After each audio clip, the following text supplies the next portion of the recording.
Bonjour à tous, bienvenue sur Public Sénat. Dans un instant, les traditionnelles questions.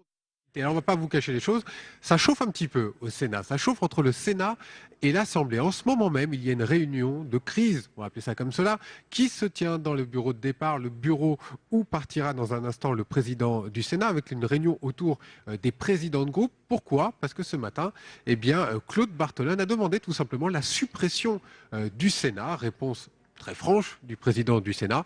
C'est non, évidemment, on rompt toute négociation et toute discussion en ce moment. Alors voilà, c'est dans ce contexte qu'on accueille notre invité Thierry Mondon, qui est secrétaire d'État en charge de la réforme de l'État et de la simplification.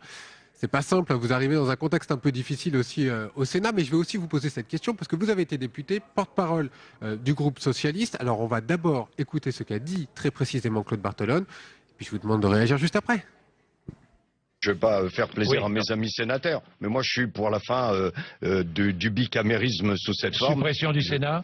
Le rapprochement entre le Conseil économique et social et le Sénat pour avoir un Bundesrat à l'allemande qui s'intéresserait beaucoup plus suppression au long du terme. Sénat en tant que Sénat, quoi.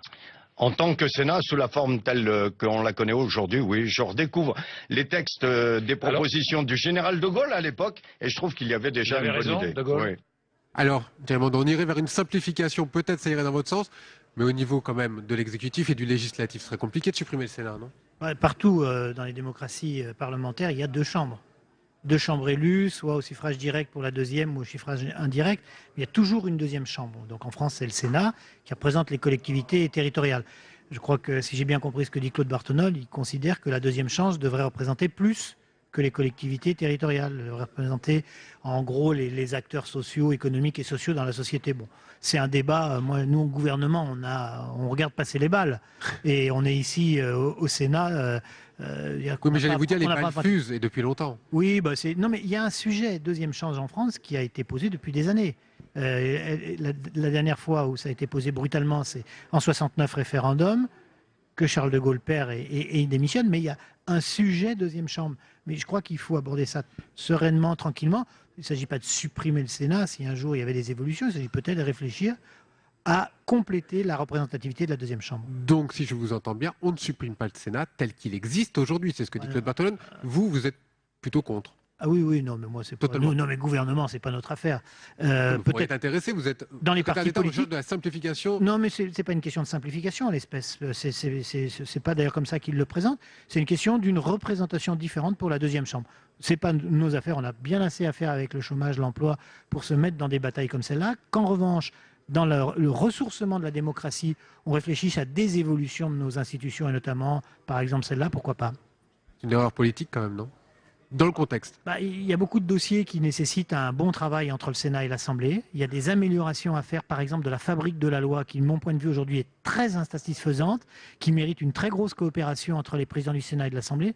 Je ne suis pas sûr que ces déclarations contribuent à les rabibocher. Oui, parce que je vous donne le communiqué qu'a livré le président du Sénat, constatant le profond désaccord sur les conceptions institutionnelles, à un moment où la situation du pays dans laquelle l'unité et le rassemblement prévaut, eh bien, pour lui, il considère que le travail en commun avec le président de l'Assemblée nationale n'est plus possible. Bon, je pense qu'il faut que tout le monde se calme.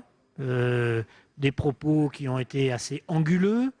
Une réaction qui est extrêmement brutale. Je crois qu'il faut que tout le monde retrouve son calme et qu'on retrouve un fonctionnement institutionnel normal dans une République, quel que soit par ailleurs le regard que chacun a sur l'évolution des institutions à moyen terme. La dernière question, ça va avoir forcément des conséquences sur le travail législatif que vous allez amener, évidemment, en février, au mois de mars, sur vos réformes exactement. Si ça peut vraiment avoir un profond malaise entre les deux chambres. En tout cas, ça peut freiner des réformes indispensables, notamment dans la façon dont on fabrique la loi en France. La façon dont on fabrique les lois, aussi bien à l'Assemblée qu'au Sénat, n'est pas satisfaisante. En gros, un texte arrive dans une assemblée, il y a des navettes, il sort des deux assemblées, le texte a parfois doublé, parfois même triplé de volume. Bon, donc on fait des lois complexes, bavardes, illisibles, peu claires, sans même retoucher parfois les législations précédentes. Donc il faut faire un effort pour mieux légiférer. C'est une urgence absolue, y compris pour que les lois puissent s'appliquer, ce qui n'est même pas toujours le cas. Et de ce point de vue-là, pour faire ce programme, il y a des propositions très précises, il faut absolument que Sénat et Assemblée travaillent main dans la main. Ça, c'est une urgence. Donc oui au bicamérisme, si on comprend bien. Oui au bicamérisme, mais un bicamérisme beaucoup plus exigeant sur la qualité de la production législative. Alors en ce moment même, on va passer sur un tout autre sujet. Le président de la République recevait depuis ce matin des acteurs de la vie associative, des professeurs, des gens impliqués aussi dans les quartiers souvent assez difficiles. Il pourrait annoncer éventuellement des pistes la semaine prochaine lors de sa conférence de presse. Il y en a une qui est évoquée, même si ça a été démenti notamment par l'Élysée ce matin, c'est celle d'un service civique obligatoire. Vous seriez plutôt pour ? Compliqué à mettre en place. Hein. Que service, organisation, budget, partenaires pour que ceux qui doivent faire le service public obligatoire civique trouvent les institutions. Donc ce genre de réforme, avant de dire on est pour, on est contre, il faut regarder, ça aussi c'est un défaut qu'on a en France, si c'est faisable. Ah oui, ça devait être la mission de Claude Barthelone et de Gérard Larcher, finalement elle n'a plus lieu. Donc d'une certaine manière, ils ont peut-être pas sur le fond, mais ils ont répondu qu'il n'y aurait pas de travail en ce sens. Donc moi je pense que ça c'est pas forcément une priorité, même si on peut développer le service civique. En revanche, ce que fait le président ce matin, ça c'est très bien, pour deux raisons. Premièrement, on a un problème, il ne sort pas une loi tout de suite, en précipitation. Il prend le temps d'écouter. Deuxièmement, plutôt que de s'enfermer avec des experts dans des bureaux, des administrations, des gens particulièrement compétents, il associe à la réflexion une expertise d'usage. Les gens qui font sur le terrain, qui ont de l'expérience, qui trouvent des solutions. Ce que vous essayez de dire, c'est que finalement, c'est la concertation, la méthode François Hollande, c'est bien ça ? Je ne sais pas si... En tout cas, sur ce domaine-là, oui, et c'est très bien que de repenser les politiques publiques, pas seulement en les faisant sortir des administrations centrales et plaquer sur le terrain, mais d'avoir un moment où on essaye de faire remonter des acteurs du terrain des idées pour plus d'efficacité. On a vu ce que ça donnait aussi sur le travail des partenaires sociaux. Par exemple, finalement, ça est tombé sur un échec. Ils ont discuté, mais c'est un échec. Et c'est le gouvernement qui va récupérer et qui va devoir faire une loi. Oui, mais alors là, on est dans une cas de figure un peu différente. C'est plus particulier, mais oui, ça donne parce que c'est les corps intermédiaires, c'est pas les acteurs de terrain. Les partenaires sociaux dont on parle, c'est une négociation interprofessionnelle, donc c'est des corps intermédiaires, c'est pas tout à fait la même chose. Mais d'une manière plus générale, toute décision publique qui est en partie coproduite par les usagers ou par les acteurs de terrain est meilleure qu'une politique publique décidée du haut et plaquée sur une société qui est en bouleversement très profond. Alors justement, prenons un exemple très concret. Il y a en ce moment la loi Macron, dite loi Macron évidemment, qui est en discussion à l'Assemblée nationale. Vous avez donné quelques pistes également dans cette loi Macron. Il y a des débats autour de la simplification, notamment de l'urbanisme. On sait que les Verts, les écologistes sont très furieux contre ces propositions de loi et contre ces amendements, évidemment, qui vont déposés par dizaines. Qu'est-ce que vous leur répondez aujourd'hui ? Je pense qu'on a travaillé depuis un an sur les enquêtes publiques, sur toutes les autorisations qu'il faut avoir pour construire, y compris après le permis de construire des autorisations supplémentaires, sur les études d'impact qu'il faut faire une fois, deux fois ou trois fois. Bref, on peut très facilement raccourcir les délais d'obtention des permis de construire, raccourcir les délais avant la construction, divisé en gros par 2, sans enlever aucun droit aux habitants de participer, d'être informés sur les conséquences environnementales et de participer aux décisions. C'est ça qu'on va proposer et dans quelques semaines, après un travail méthodique, on les convaincra. Il y a quoi après la loi Macron, dans votre travail sur la réforme de l'État, sur la simplification ? On en est où ? Parce que c'est vrai que les gens se disent, il y a trop de paperasse, il y a trop de choses. Qu'est-ce qu'on fait pour eux ? Février, mars, avril, qu'est-ce que vous annoncez ? En avril, de nouvelles annonces, nouveau plan d'action de 50 mesures pour les entreprises et bilan des 50 mesures annoncées il y a 6 mois. C'est comme ça qu'on fonctionne. Est-ce que vous pouvez faire un premier bilan justement d'étape ? Oui, on peut faire un premier bilan. Je ne fais pas la liste des mesures. Bien sûr. Mais en 18 mois, on a fait gagner, chiffre officiel validé par l'OCDE, 2,4 milliards d'euros à l'économie française du fait des mesures de simplification. Vous pouvez prendre peut-être un exemple pour que ça puisse parler un petit peu aux gens, ça serait quelle est la plus belle réussite finalement de ce premier bilan ?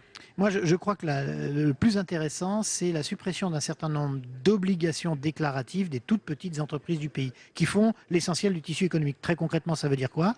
Ça veut dire qu'une petite entreprise avant chaque année devait mettre au tribunal de commerce, au greffe, son bilan, des comptes annexes, ainsi de suite, tout ça c'est terminé. Un bilan simplifié suffit. C'est des économies de frais de comptabilité, c'est des économies de rapidité, c'est permettre aux petites entreprises de se concentrer sur ce sur quoi elles sont faites, c'est-à-dire produire. Vous parliez de rapidité, d'efficacité. Il y a aussi un projet qu'on sent venir en tout cas. Vous savez, quand on doit remplir sa feuille d'impôt, soit on l'envoie par courrier, soit on le fait par Internet. Finalement, par Internet, ça va devenir obligatoire. C'est ce qui se murmure en tout cas. Alors, c'est loin d'être fait. C'est peut-être une idée qu'il y a dans les cartons de Bercy. Ça existe dans un certain nombre de pays étrangers. En Angleterre, c'est obligatoire. En Allemagne, c'est semi-obligatoire. Donc, les gens sont fortement assistés. Dans ces pays-là, vous avez jusqu'à 83% de déclarations faites en ligne d'impôts en Angleterre. En France, on est à 33%. Et c'est vrai que déclarer en ligne, c'est beaucoup moins coûteux pour l'administration, c'est beaucoup plus facile pour l'usager, il sait en permanence ce qu'il doit régler, il peut même faire varier ses prélèvements mensuels, donc ça a plein d'avantages. Mais attention. Pas que des avantages, visiblement. Voilà, attention, il y a deux choses qui sont importantes. Des mesures comme celle-là, si elles étaient décidées, doivent monter en régime progressivement sur plusieurs années. Parce qu'il y a plein de gens qui ne se servent pas d'Internet, qui ne savent pas se servir d'Internet et dont on peut penser qu'ils ne sont pas prêts de savoir un jour. Première chose. Deuxième chose, il faut veiller à chaque étape à ce que les personnes qui ont besoin d'être accompagnées, qui doivent avoir un point d'accueil des guichets physiques, puissent le faire.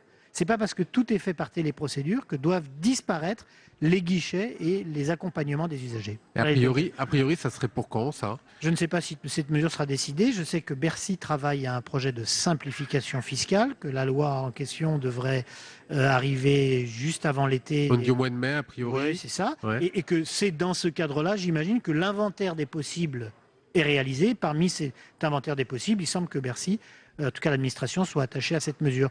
Il faut être prudent. Si on se donne le temps, si on se donne les moyens, ça se regarde.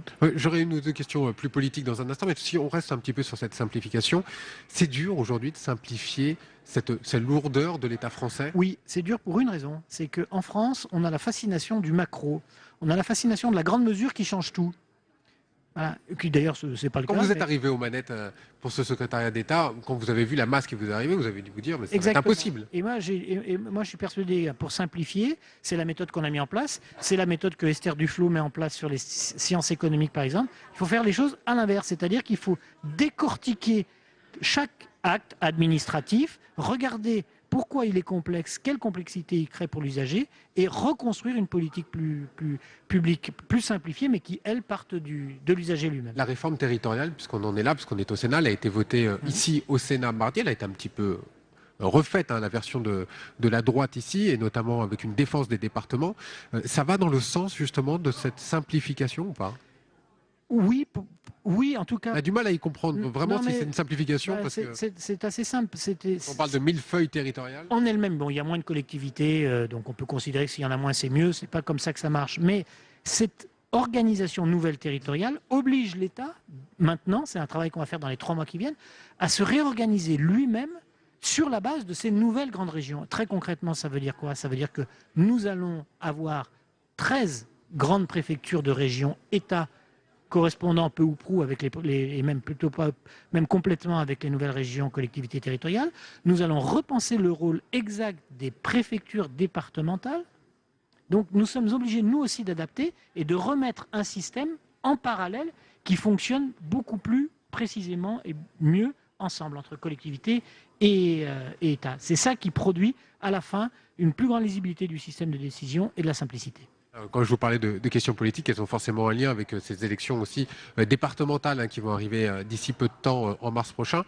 On nous dit visiblement que du côté de la gauche, et vous allez peut-être nous le confirmer, il y a une sorte de regain de forme qu'on espère que vous allez pouvoir gagner quelques départements qui étaient sensiblement perdus ou pas. Alors écoutez, on va parler de l'élection de dimanche. Jusqu'à maintenant, les partiels, c'est simple, on n'est pas au deuxième tour. Ouais. On n'est pas au deuxième tour. Là, je fais le pari qu'on sera au deuxième tour et qu'on peut gagner cette élection. Merci beaucoup Thierry Mandon. Je vais donner la parole 2 petites secondes avant qu'il regagne l'hémicycle à Bruno Retailleau, le président du groupe UMP. Vous sortez du bureau de départ. On sent qu'il y a quand même un point de friction avec l'Assemblée. Où en est-on? Ça n'est pas avec l'Assemblée, c'est avec les propos de Claude Bartolone, qui est par ailleurs président de l'Assemblée. Le président du Sénat souhaitait nous réunir, c'est-à-dire l'ensemble des présidents de groupe. Et je pense que tous ensemble, on a manifesté notre désaccord profond, quelle que soit d'ailleurs la couleur de tel ou tel groupe, avec ces propos. Voilà. Et là, dans un instant, vous allez prendre la parole dans l'hémicycle en 2 mots. Voilà, si vous me permettez, je la prendrai et je Et la on va vous réserve écouter. à mes collègues En tout cas, c'est très sénateurs. gentil d'être sorti du bureau Merci. de départ pour venir nous raconter un peu ce qui se Merci. passe. Et merci beaucoup, Bruno Retailleau. Thierry Mandon, je vous laisse évidemment regagner les bancs des ministres parce que vous allez évidemment écouter toutes ces questions d'actualité ensemble. Vous avez vu que Gérard Larcher s'est installé en haut de la tribune pour présider cette séance de questions d'actualité. De nombreuses questions ont trait cette semaine, notamment sur Auschwitz. On va encore en reparler. C'est Jean-Marc Todeschini qui va en parler, notamment le secrétaire d'État en charge des anciens combattants qui prendra la parole. Des questions aussi de justice. On a vu tout à l'heure passer sur les images Christiane Taubira, la ministre, qui s'exprimera également sur une question sur l'impact de la politique pénale. Il y aura également une question posée à Michel Sapin sur le recours à la titrisation des banques au niveau européen. Je vous laisse écouter cette séance, on va revenir tout à l'heure. Mesdames et messieurs les ministres, mes chers collègues, l'ordre du jour appelle les questions d'actualité au gouvernement. La séance est retransmise en direct sur France 3 et Public Sénat. Et j'ai réuni les présidents de groupe et exceptionnellement, il y aura un rappel au règlement. Le premier qui est demandé, qui est arrivé, est celui de monsieur Bruno Retailleau.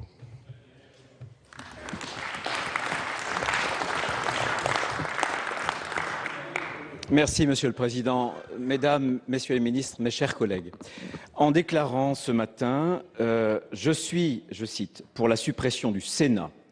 En tant que Sénat, sous la forme que l'on connaît aujourd'hui, le président de l'Assemblée nationale, Claude Barthelone, a commis une faute en prononçant des propos d'une particulière gravité.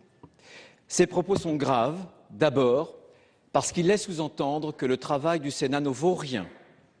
Faut-il rappeler au président de l'Assemblée nationale que 73% des amendements qui sont fabriqués, votés ici, sont repris par les députés? Faut-il rappeler à M. Barthelone que beaucoup de textes qui nous viennent de l'Assemblée sont remis sur l'ouvrage ici pour en faire des textes juridiquement plus précis? Faut-il lui rappeler que sur le dernier texte territorial, de nombreux élus de droite et de gauche ont souligné la qualité du Sénat? Visiblement, M. Barthelone a beaucoup de mal à supporter la qualité de nos travaux. Grave aussi parce qu'il contredit ses propres propos. En avril dernier, le Sénat était de gauche. Il y avait un colloque sur le bicamérisme. M. Barthelone déclare que tout ça est très bien puisque le Sénat a connu l'alternance. Si je comprends bien son raisonnement, Monsieur le Président, dès lors que le Sénat est de gauche, ça n'est plus une anomalie démocratique. Quand le Sénat revient de droite, il faudrait le supprimer.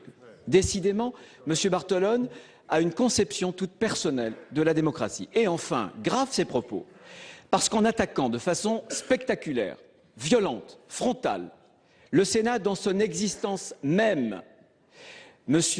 Barthelone rompt l'unité nationale, souhaitée pourtant par le président de la République. Le Sénat ne sera jamais docile vis-à-vis d'aucune majorité. C'est son ADN. Le Sénat restera enraciné dans nos territoires. Le Sénat restera exigeant, notamment intellectuellement, et sur son activité législative. C'est le Sénat que nous aimons, c'est le Sénat que nous voulons, c'est le Sénat qu'il faut pour la République française. Merci. Je suis saisi d'un deuxième rappel au règlement du président Mézard, puis du président Capo-Canellas. Merci, Monsieur le Président, Mesdames, Messieurs les ministres, mes chers collègues. Oui, comme tant d'autres ici, j'ai été particulièrement choqué par les propos du président Barthelone. Toutes les idées, toutes les expressions sont recevables en démocratie. Mais celui qui s'est exprimé, c'est le président de l'Assemblée nationale.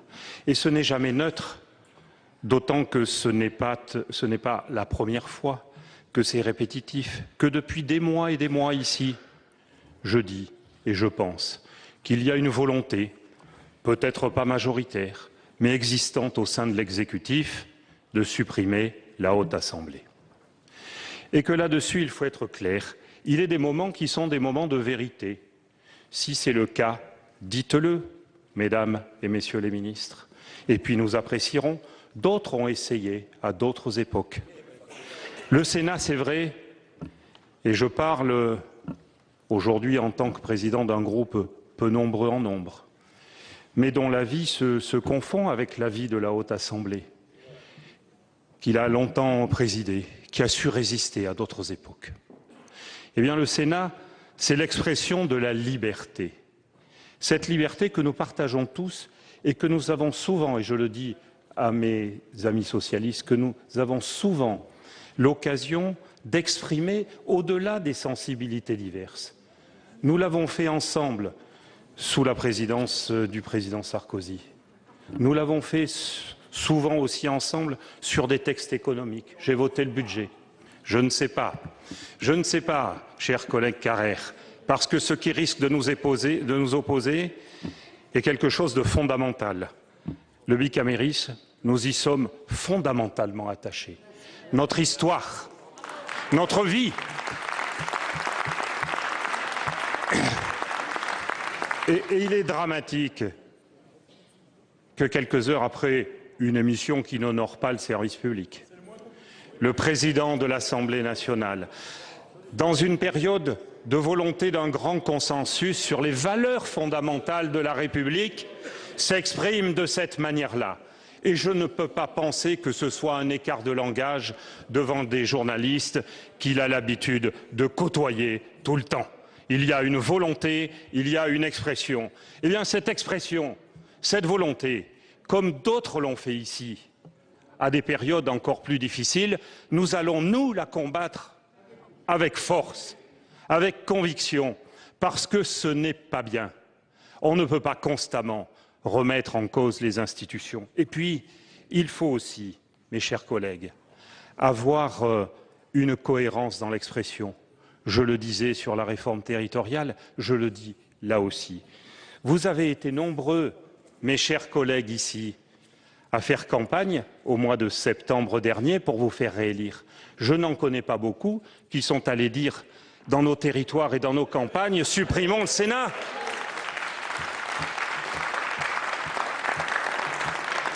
Lorsque, et j'avais voté pour lui, lorsque le président Bell a été élu, vous avez magnifié, mes chers collègues socialistes, l'image du Sénat. Et je vais vous lire ce qu'il a dit dans son discours d'investiture. Nous avons tous entendu l'appel des grands électeurs pour confirmer le Sénat dans son rôle de représentant et de défenseur des libertés publiques, des libertés individuelles, des libertés locales. Et je souscris et nous souscrivons totalement à ces propos. Et quant aux déclarations du président Bartolone, ici même, en avril 2014, le bicamérisme est l'alliance de la puissance quasi sacrée du suffrage universel direct et de la richesse de nos territoires. Il est la vie et l'histoire des individus ancrés dans la diversité de notre géographie. Ainsi, le bicamérisme est la traduction institutionnelle de ce qui caractérise notre pays, l'unité dans la diversité. Eh bien, mes chers collègues, dans le sens de ces magnifiques propos du président Bartolone, exprimons un message fort. Nous avons besoin de nous moderniser, mais toutes les assemblées ont besoin de se moderniser, et il en est qui feraient mieux de balayer devant leur porte avant de donner des leçons aux autres. Monsieur Capo-Canellas pour le groupe centriste. Merci monsieur le Président. Je veux, après les présidents Retailleau et Mézard, dire combien le groupe UDI-UC du Sénat a été étonné et stupéfait des déclarations du président de l'Assemblée nationale ce matin. Et je souhaite simplement réaffirmer ici notre conception d'un Sénat défenseur des libertés, comme ça a toujours été sa tradition dans la démocratie française, d'un Sénat au service des territoires, passionnément à même d'apporter sa valeur ajoutée dans l'écriture de la loi. Nous croyons au bicamérisme et nous croyons à un Sénat qui, comme toujours, sait dépasser le temps court de l'actualité politique pour éclairer l'avenir, qui sait aussi bâtir des consensus, et c'est notre rôle ici, la Haute Assemblée, a toujours montré qu'elle était à même de dépasser les clivages pour parfois mener dans l'esprit de réforme des projets qui étaient utiles à l'avenir du pays. Et nous sommes étonnés et finalement nous ne comprenons pas que le président d'une assemblée se permette comme ça de critiquer l'autre assemblée au-delà de toute tradition de dialogue républicain et parlementaire. Et nous souhaitons aussi que cet esprit de réforme que le Sénat a toujours porté, nous continuions à l'appliquer à nous-mêmes, à notre institution. Et Monsieur le Président, nous voulons simplement vous dire notre confiance dans le travail que vous avez engagé déjà lors de votre premier mandat et que vous poursuivez en ce moment au sein de différents groupes de travail pour la modernisation de nos travaux et la modernisation de notre institution. Je le dis avec confiance au moment où une émission de télévision, chacun le sait, a de manière caricaturale, sans aucune comparaison internationale et de manière tout à fait volontairement tendancieuse, dénigrer notre maison. Nous savons que nous avons un devoir de modernisation, elle est engagée et nous le ferons en concertation avec nos agents dont je veux saluer le professionnalisme. Le groupe UDI-UC et le Sénat sera rassemblé, Monsieur le Président, à vos côtés pour défendre l'institution et la démocratie, donc le bicamérisme. Je vous remercie. Merci, mon cher collègue. Madame la Présidente Éliane Assassi. Merci. Pour le groupe communiste républicain citoyen. Merci, Monsieur le Président. Écoutez, pour ma part, je trouve que les propos de Monsieur Bartolone de ce matin sont pour le moins maladroits, voire regrettables. Maladroits parce que il me semble qu'on ne peut pas jeter en pâture comme ça un sujet aussi important que le devenir de nos institutions et donc de notre démocratie en pâture comme ça sur un plateau de télévision. Et c'est regrettable aussi parce que Claude Bartolone, je crois savoir, a mis en place un groupe de travail, de réflexion sur le devenir et la modernisation de nos institutions. Et donc, il faut laisser le temps au temps et que ce groupe de réflexion puisse travailler avant de faire des annonces comme celle de ce matin. Je trouve que c'est aussi regrettable car ces propos peuvent contribuer, vous le savez bien, mes chers collègues, à nourrir la défiance populaire à l'égard du politique et du personnel politique avec les possibles dérives populistes que cela peut créer. Alors moi, je dois vous le dire, et je l'avais dit au moment du débat du colloque sur le bicamérisme, les élus que nous sommes sont pour le bicamérisme, mais dans le cadre d'une 6e République rénovée. Ça fait longtemps que nous demandons ce débat et je pense qu'il est temps que ce débat ait lieu, mais que ce débat ait lieu en grande responsabilité, dans la plus grande des sérénités et avec la plus grande transparence possible. Je crois que nous le devons à l'ensemble de nos concitoyens et de nos concitoyennes. Merci. Madame la Présidente, Monsieur le Président Sueur.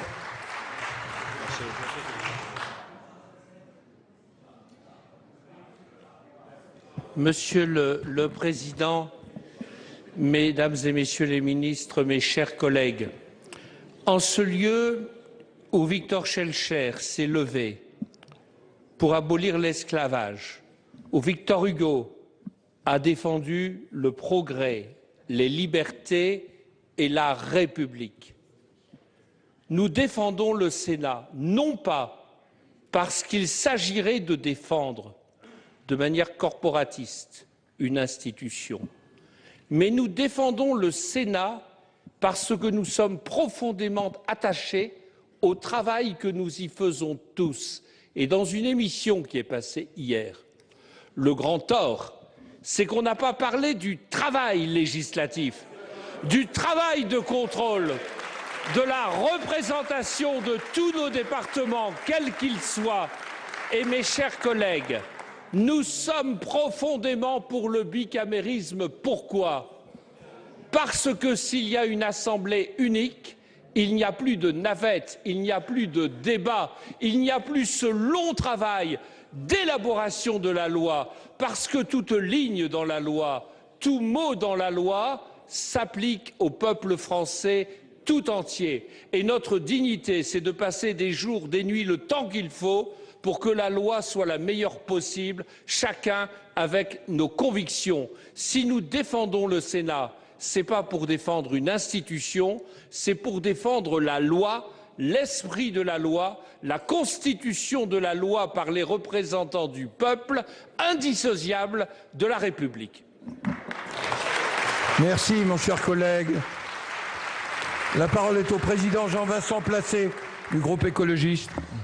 Monsieur le Président, Mesdames et Messieurs les ministres, mes chers collègues, Je crois que nous sommes à peine 3 semaines après les événements dramatiques qui ont frappé notre pays, à peine 2 semaines après la mobilisation exemplaire de nos concitoyens pour rappeler l'importance de l'unité et du rassemblement dans l'attachement aux valeurs de la République.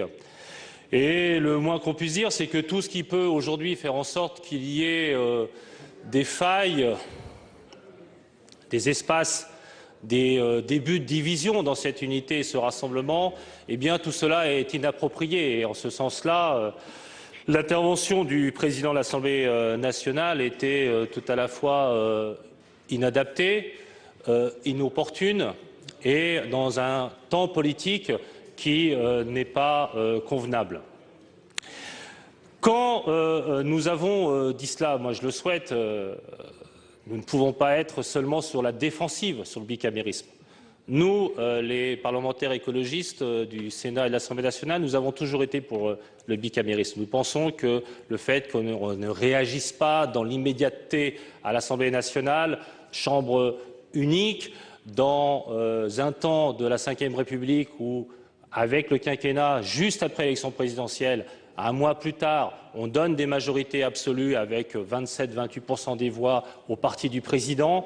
On pense que c'est d'autant plus important qu'il y ait un bicamérisme. C'est même essentiel qu'il y ait la discussion de la navette. C'est essentiel qu'on prenne le temps de faire les lois. On le voit sur les sujets graves qui sont ceux d'aujourd'hui, sur le terrorisme, sur la sécurité du pays, sur la nécessité de renforcer les valeurs de la République à l'école ou de notre politique de la ville, qu'on ne peut pas, parce qu'il y a un tel événement, aussi dramatique soit-il, réagir dans les 24-48 heures pour faire la loi rapidement à l'Assemblée nationale. C'est cela que nous devons dire. Et il est évident que le bicamérisme est fondamentalement, pour un pays comme le nôtre, dans les institutions qui sont les nôtres. Mais je vous le dis aussi avec la franchise et la sincérité que nous nous devons. L'émission d'hier était catastrophique pour l'image du Sénat.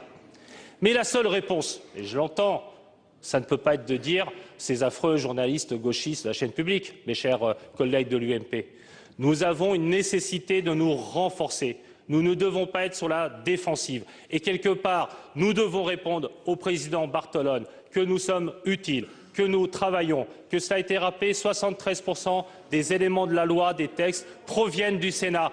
Nous devons aussi être exemplaires, nous devons être transparents, tant sur les comptes de la Maison Sénat, tant sur les comptes des groupes politiques, tant sur les comptes de l'IRFM, tant sur tout ce qui constitue la vie du sénateur. Nous ne pouvons plus être dans la situation de 1958. Alors, oui à l'unité, au rassemblement, oui au Sénat, oui au bicamérisme, oui à la rénovation et à la modernité, et ayons le souci, et je le dis, je tiens à saluer l'action de notre président Gérard Larcher, allons vers la rénovation du Sénat. C'est ça la bonne réponse à apporter au président Barthelone.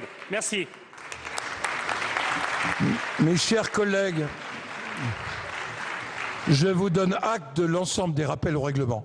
Je voudrais simplement vous dire que j'ai été élu président du Sénat, que vous ayez ou non voté pour moi, pour avoir la responsabilité de conduire cette institution. Le bicamérisme, c'est plus de démocratie, c'est plus de liberté, c'est plus de représentation dans la diversité des territoires. Et que cette responsabilité, je l'assumerai totalement, pleinement, sans faiblesse, vous pouvez me faire confiance. On me dit parfois rond, mais je suis aussi un homme de décision et d'engagement. Et je n'ai pas besoin de nos clivages, j'ai besoin qu'on soit rassemblés autour d'un projet qui est celui de la République, y compris quand on pense sixième. Moi, je suis fondamentalement un homme qui croit à la cinquième, qui a d'ailleurs démontré au mois de janvier qu'elle était bien utile pour permettre au président de la République de traverser des moments difficiles. Mais je le dis aussi, nos deux groupes de travail fonctionnent. Il vous faudra aussi du sens de la responsabilité, une forme de courage, parce qu'il faudra tout simplement, que nous adaptions le mode de fonctionnement de nos assemblées, et pas simplement du Sénat, parce que le bicamérisme, ce sont deux assemblées qui fonctionnent, qui dialoguent, et ça passe aussi par des commissions mixtes paritaires qui ne soient pas caricaturales. C'est ça aussi le fonctionnement, mais vous ne serez pas déçus, me semble-t-il, par les propositions que nos 3 rapporteurs vous feront le moment venu. Il y faudra du courage. Je crois que le Sénat est fondamentalement utile à la République et que dans ces temps de crise et de désarroi, on ne peut pas jouer comme ça avec les institutions de la République. Je le redis, l'unité nationale, le sursaut, qui veut dire aussi la diversité, nous en avons besoin. Et je voulais simplement informer le Sénat que je poursuivrai, j'en ai informé le président de la République, la mission sur l'engagement républicain et le sentiment d'appartenance nationale qu'il avait souhaité que je puisse conduire. Je lui remettrai directement mes réflexions à la fin mars, parce que je pense qu'il est de ma responsabilité, avec vous, de contribuer à la réflexion collective. Nous avons besoin de nous sentir de la même République, et j'allais dire quel qu'en soit le numéro, pour ensemble être attachés aux valeurs fondamentales de notre pays dans l'idée de la modernité, puisant dans les traditions la force du devenir. Merci.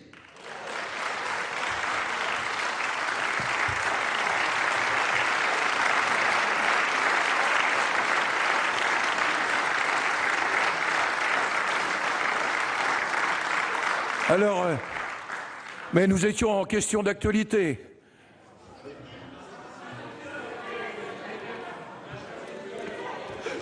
Et j'excuse ceux qui, sans doute, la parole est à Monsieur François Aubé pour le groupe socialiste. Vous avez la parole, mon cher collègue. Merci, Monsieur le Président. Ma question s'adresse à Monsieur le secrétaire d'État chargé des anciens combattants et de la mémoire. Le 27 janvier 1945 est une date à jamais gravée dans la mémoire de l'humanité. Il y a 70 ans, les troupes soviétiques découvraient dans le camp d'extermination d'Auschwitz-Birkenau, à l'ouest de Cracovie en Pologne, où plus d'1 million d'hommes, de femmes et d'enfants ont été tués. Elles libéraient plus de 7000 détenus survivants et découvraient surtout l'horreur de ce qu'on allait appeler la Shoah. Ce n'est que plus tard que l'opinion publique mondiale devait prendre conscience de l'ampleur de la solution finale organisée dans les camps du Troisième Reich, à savoir l'extermination méthodique, programmée, scientifique des Juifs. La Shoah est le plus grand crime jamais commis. Ce crime, perpétré en terre d'Europe, fut unique par son ampleur.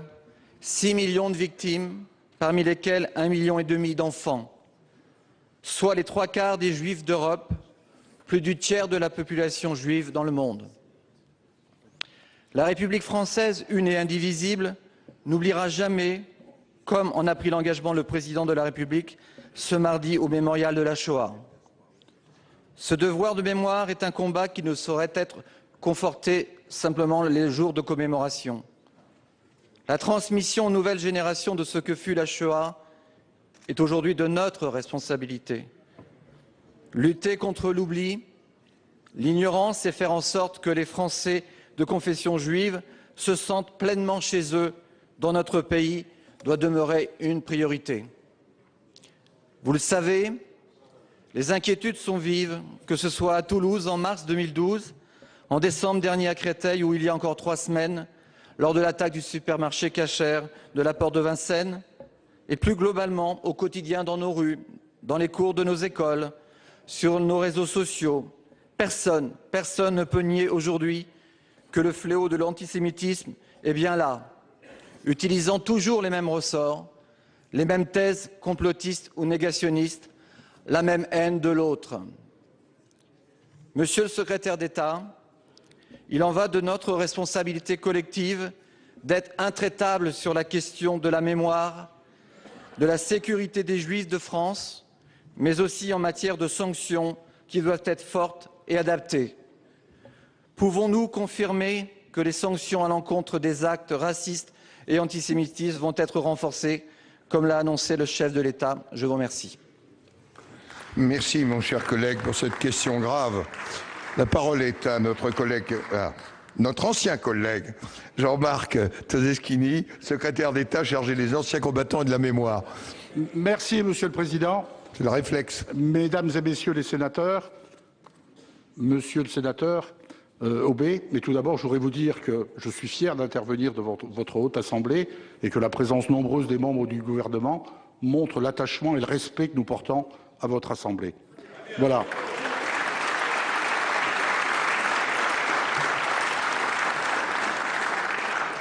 Comme vous l'avez rappelé, monsieur le sénateur Aubé, le président de la République a annoncé la mise en place d'un plan global de lutte contre le racisme et l'antisémitisme.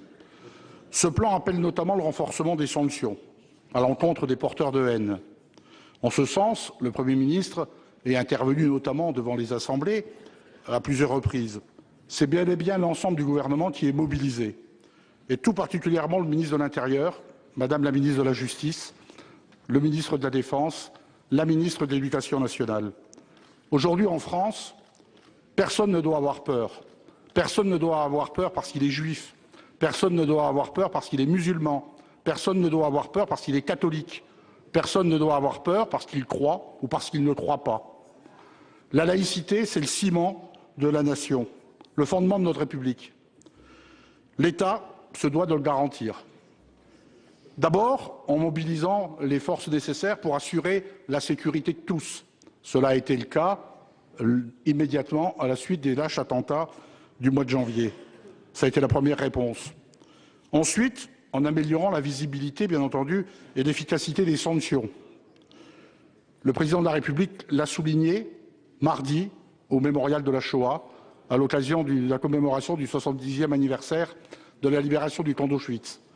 Lors de cette cérémonie, de nombreux déportés étaient présents et leur présence a conféré un moment d'émotion intense à la cérémonie. Mais après l'émotion, naît l'incontournable besoin de responsabilité. Après le silence, naît le besoin de parole. Une parole qui raconte, qui doit témoigner, qui doit transmettre. Je vous remercie en tout cas d'avoir rappelé la nécessité d'un renforcement des sanctions. Tout le gouvernement est pleinement engagé. Mais aussi, vous avez évoqué le devoir nécessaire de mémoire. Donc vous me permettrez de citer quelques actions de mon ministère. Le président de la République a annoncé, toujours mardi, une réflexion, l'engagement d'une réflexion sur le concours national de la résistance et de la déportation. Ce concours doit associer plus de jeunes, venant de tous les horizons, et il faut rendre, je dirais, une connaissance meilleure pour le grand public. Donc tout cela est nécessaire, car seul le savoir, la connaissance, la transmission inviteront la clairvoyance sur les sujets que vous avez évoqués. En tout cas, tous ceux qui mettent en cause les mémoires, qui mettent en cause les mémoires collectives, toutes les mémoires, doivent savoir qu'ils trouveront sur leur chemin la République et puis, en tout cas, les valeurs de la République. Nous sommes là pour défendre le fondement de cette République et les trois piliers que sont la liberté, l'égalité et la fraternité. Je vous remercie. Merci, Monsieur le Ministre. La parole est à notre collègue Élisabeth Doineau pour le groupe Union des démocrates et indépendants, Union centriste. Vous avez la parole, ma chère collègue. Monsieur le Président, Mesdames, Messieurs les ministres, mes chers collègues, le 15 janvier dernier, la Banque nationale suisse a décidé d'abandonner la parité fixe qui liait le franc suisse à l'euro. Après s'être apprécié de plus de 20%, le franc suisse cote désormais à parité avec l'euro. 20%, c'est colossal, Monsieur le ministre du Budget. Et malheureusement, cela a des conséquences désastreuses pour de nombreuses collectivités. Une fois de plus, la douloureuse question des créances toxiques de nos territoires est donc posée. En effet, pendant les années 2000, de nombreuses collectivités ont pensé profiter de l'euphorie liée à la bulle financière.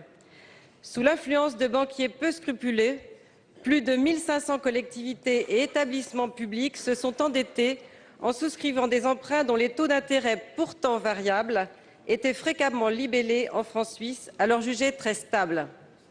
La suite, vous la connaissez déjà trop bien. La crise financière a conduit à une envolée des taux d'intérêt, devenus purement et simplement usuriers.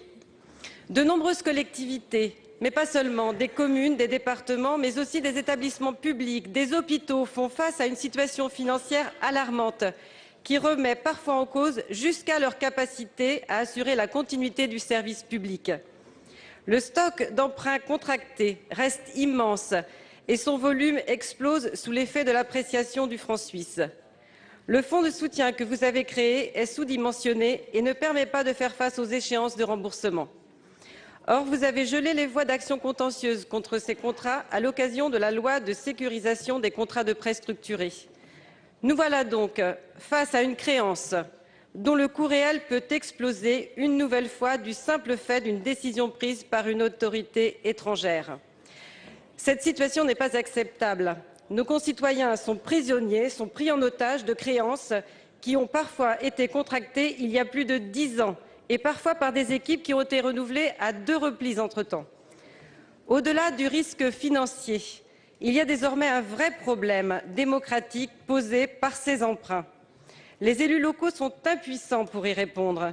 Aussi, Monsieur le ministre, je vous appelle à l'aide. Je souhaiterais connaître vos réponses afin de pallier aux effets du désordre monétaire suisse sur nos finances locales et je vous en remercie.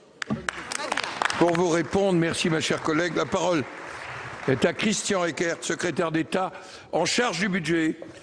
Merci Monsieur le Président, Mesdames, Messieurs les sénateurs, Madame la sénatrice Elisabeth Doineau.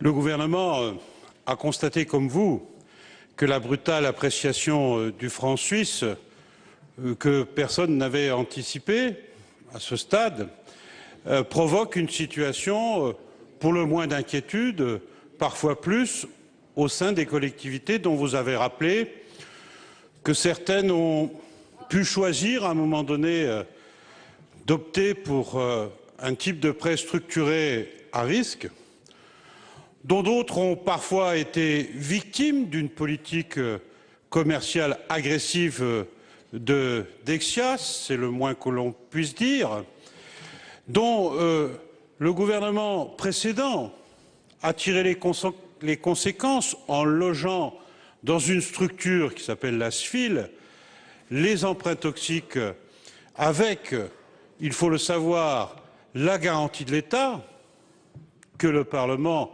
a accepté de donner, je crois que c'était en 2010, à cette nouvelle structure et qu'une défaillance de la SFIL serait immanquablement prise en charge par l'ensemble des contribuables français, par le budget de notre pays. Nous avons donc une situation très complexe où des responsabilités sont à l'évidence partagées.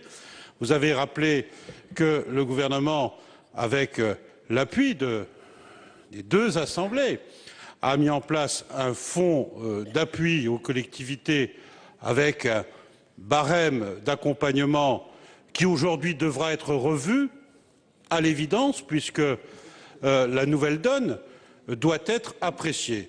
C'est parce que cette nouvelle donne doit être appréciée dans la durée, parce que les mouvements d'une monnaie peuvent connaître des soubresauts et ensuite envisager une stabilisation plus grande que le gouvernement a commencé à travailler avec Michel Sapin, avec nos services, avec les représentants de la SFIL. Nous sommes en train de quantifier, si j'ose dire, la nouvelle donne dont le coût, à l'évidence, ne sera pas nul et peut atteindre plusieurs centaines, voire plus d'un ou j'espère pas plus, milliards d'euros. Et donc, en fonction de ça, nous recevrons dans les jours qui viennent les représentants des collectivités, à savoir l'association qui s'est créée à cet effet, les représentants de l'AMF, de l'ADF, de l'ARF, mais aussi de certains secteurs hospitaliers, vous les avez mentionnés avec Marisol Touraine. Nous allons voir comment les nouvelles règles pourront au mieux connaître une adéquation avec la nouvelle donne qui n'a pas échappé, bien entendu, au gouvernement, surtout au moment où beaucoup d'élus locaux sont en train de prévoir le vote de leur budget. Merci, Monsieur le Ministre. La parole est à notre collègue Jacques Grosperrin pour le groupe Union pour un mouvement populaire. Vous avez la parole, mon cher collègue. Merci, Président. Ma question s'adresse à Madame Taubira, garde des Sceaux, ministre de la Justice. Madame la Ministre, notre pays tout entier s'est retrouvé dans un élan sincère et unanime pour dénoncer la barbarie qui a frappé notre sol, pour défendre la démocratie, la liberté, la République et ses valeurs. Mais que faisons-nous maintenant? L'unité nationale ne doit pas devenir un petit calcul politicien visant à étouffer l'opposition, a rappelé notre président Bruno Retailleau. C'est notre devoir de parler sans concession. Au gré des déclarations, de celles du Premier ministre, l'examen de conscience que nous espérions tarde à venir. Le déni est toujours là, alors que l'horreur et l'urgence de la situation commandaient la rupture. Lorsque le Premier ministre a dénoncé l'apartheid social, persisté et signé, nous savons que cela va renforcer le sentiment de victimisation d'une population convaincue de souffrir sous un joug quasi colonial. Comment alors espérer faire tomber les tensions? Lorsque Manuel Valls dit à la jeunesse qu'elle doit s'habituer à vivre durablement avec la menace terroriste, que penser? Impuissance pour certains, calcul pour d'autres. Lorsque vous, Madame la garde des Sceaux, vous opposez d'emblée au retour de la peine d'indignité nationale, alors que le Premier ministre a justement proposé aux deux présidents des commissions des assemblées de réfléchir sur le sujet et de faire des propositions, il y a un malaise. Le défi de la lutte antiterroriste appelle de réels changements dans le fonctionnement de la justice. Pour mes collègues et moi-même, c'est moins la loi elle-même qui pose problème que son exécution. Nous considérons que vous avez amorcé, Madame la Ministre, un véritable désarmement pénal très préjudiciable au pays. Si deux lois inspirées pour partie par la précédente majorité après l'affaire Mera ont renforcé récemment notre droit, la réforme pénale de 2014 est symbolique d'une moindre rigueur dans l'exécution des peines. Exit ce qui a été appelé bien abusivement le tout carcéral. Vidons les prisons, allégeons le régime des sanctions pénales des récidivistes et facilitons les libérations de prison. Le plan quinquennal de construction de prisons prévu en 2011 a été purement et simplement supprimé alors qu'il faudrait 30 000 places. Suppression des peines planchées, contraintes pénales, aménagement de peine plus qu'une peine, étendu d'ailleurs au délit passible de 10 ans de prison, sursis avec mise à l'épreuve, une aubaine pour les djihadistes, autant de réponses positives gravement inadaptées en cette période très troublée. Nous travaillons en ce moment au sein du groupe UMP à des propositions dans différentes directions, dont les plus difficiles telles la nationalité. Nous les ferons connaître. Pour l'heure, pouvez-vous nous dire, Madame la garde des Sceaux, si de votre côté, vous souhaitez enfin faire évoluer votre politique pénale dans ce contexte de lutte contre le terrorisme et comment le ferez-vous? Merci, mon cher collègue. La parole est à Madame Christiane Taubira, garde des Sceaux. Vous avez la parole, Madame la Ministre. Monsieur le Président, Mesdames et Messieurs les sénatrices et sénateurs, Monsieur le sénateur Grosperrin, en vous écoutant, en tout cas à la fin de votre question, j'ai réalisé que le contenu de votre question suggérait que vous n'avez pas eu le temps de prendre connaissance des dispositions qui sont contenues dans la réforme pénale, donc qui est une loi d'individualisation de la peine et de renforcement de l'efficacité des sanctions pénales. C'est un texte de loi qui a été conçu de façon extrêmement rigoureuse puisqu'il a donné lieu à une conférence de consensus qui a rassemblé les personnes, y compris de votre sensibilité politique, puisque nous avons tenu à rassembler des expériences, des réflexions extrêmement diverses. Et c'est cette évaluation extrêmement rigoureuse qui a été portée sur les politiques pénales précédentes qui nous ont conduit à définir le contenu de ce texte qui a été d'ailleurs abondamment travaillé ici au Sénat. Il est évident que l'efficacité des sanctions pénales est liée à l'individualisation de la peine. Donc nous avons introduit des dispositions pour rendre aux magistrats leur liberté d'appréciation de façon à définir très précisément la sanction qui sera la plus efficace. Une autre des dispositions importantes, c'est d'éviter que les personnes qui ont été incarcérées sortent sans aucun encadrement, sans aucun suivi, sans aucune contrainte. C'était le cas de la politique pénale. Je pourrais facilement vous dire que la politique pénale précédente que nous avons évaluée était une politique qui multipliait les récidives puisque le taux de récidive a été multiplié par 3 entre 2001 et 2011. Et ce n'est pas nous qui avons fait cette appréciation. La surpopulation carcérale, la sortie avec le système de surveillance de fin de peine, qui est un automatisme sans aucun suivi, sans aucun contrôle, sans aucun encadrement, a donné des résultats désastreux. Donc nous avons voulu changer de ça et nous avons fait le choix d'une politique pénale responsable. Et nous l'assumons. Concernant la lutte contre le terrorisme, vous n'ignorez pas, et je me suis exprimée devant la commission d'enquête sur les réseaux djihadistes. Une commission visionnaire puisqu'elle a été installée il y a plusieurs mois et je lui ai fait part, mais je suis à la disposition du Sénat, des dispositions que nous avons prises dans le domaine pénitentiaire, dans le domaine de la protection judiciaire de la jeunesse et dans le domaine judiciaire, ainsi dans le renforcement de la section antiterroriste de Paris. Par conséquent, la politique est là. Mais il faut éviter les confusions, monsieur le sénateur. Et justement, la culture de cette haute assemblée, c'est le travail en commun. Ce sont les rapports avec un membre de l'opposition, un membre de la majorité. Ce sont des commissions ou des expériences différentes. La commission dont je viens de parler, d'enquête sur le réseau djihadiste, c'est une commission qui rassemble des sénateurs de sensibilités différentes, mais appartenant aussi à des commissions différentes.